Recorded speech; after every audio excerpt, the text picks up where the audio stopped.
So hello, what's up mga lifestyle, magandang araw sa ating lahat. No? So for today's video, let's talk about online leading application. So kagabi mga ka-lifestyle, upon using my GCash account, meron akong kakaibang napansin. So alam ko, interesado ka, gusto mong malaman, tapusin mo tong video hanggang dulo. No? And then, kung napadaan ka lang sa aking channel, please do like, share, subscribe. And then paki-hit na rin yung notification bell nang sige ma-notify po kayo sa susunod na mga interesting video na ina-upload po natin, especially about online leading application. Kasi lahat ng inyong mga katanungan is posibleng dito nyo malaman sa channel na to. So let's proceed. So yun na nga mga ka-lifestyle, upon using my GCash kagabi, meron akong napansin nga kakaiba. Hindi ko lang kaagad na screenshot kasi bigla lang nawala. So yung GCash mga ka-lifestyle, imagine napasok na ng ads ng mga online leading application. So yung napansin ko doon is yung Digido mga ka-lifestyle. Digido, nung na-click ko, hindi ko inaasahan, na-click ko yung Digido, lagsilabasan lahat ng mga connection, connected sa Digido, yung Juanhan, OLP, Manicat, Finbro, Cash Express, Basilia.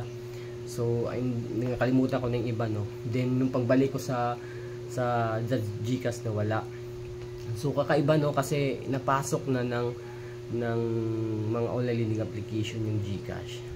I don't know kung ako lang ba yung nakapansin o matagal na to. Kagabi ko lang talaga na notice, So that's why ginawa ko agad ng reaction. So napaka nito, very alarming kasi nasa loob na ng GCash mismo yung mga ads ng mga online leading application. Kasi once na i-click po natin yan, matik po kumbaga mahihikaya tayo kasi nasa loob po ng GCash niyo. Pero anyways, ganun pa man, nasa sa inyo pa rin naman yan kung mag-a-apply kayo or hindi, Basta ako, I'm here lang para imulat kayo sa katotohanan na yung ibang online leading application talaga is sobrang nakaka-depress, na nagkakaroon ka ng kumbaga anxiety minsan if hindi mo na proper pag-handle yung problema mo, yun na nga, akalain mo nasa loob na ng GCash yung, hindi ko lang kaagad na screenshot, and then minsan napapagod na kasi talaga ako mag-edit.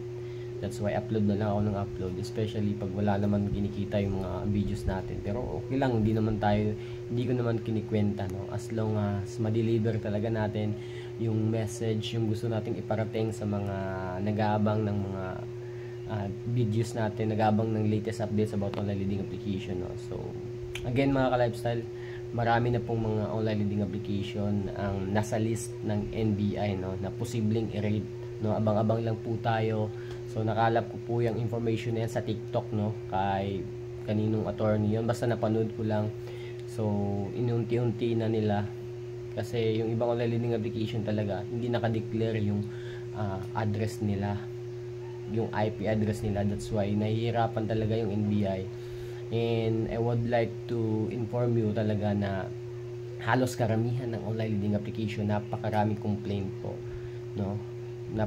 kasi alam naman natin, known sila sa mga different kind of threats, form of threats, mula sa kanila, hindi man lahat, pero known na talaga yung mga ola sa harassment. That's why uunti-untiin talaga ng NBI, kasi may tendency kasi na may mag-commit ng suicide dahil sa panghaharas mula sa online leading application. So yun lang, share ko lang sa inyo na meron ng ads na makikita sa loob ng GCash mismo, And, first time ko lang napansin kasi yun mga ka-lifestyle. First time lang talaga, So yun lang mga ka-lifestyle, Again, magandang araw sa ating lahat.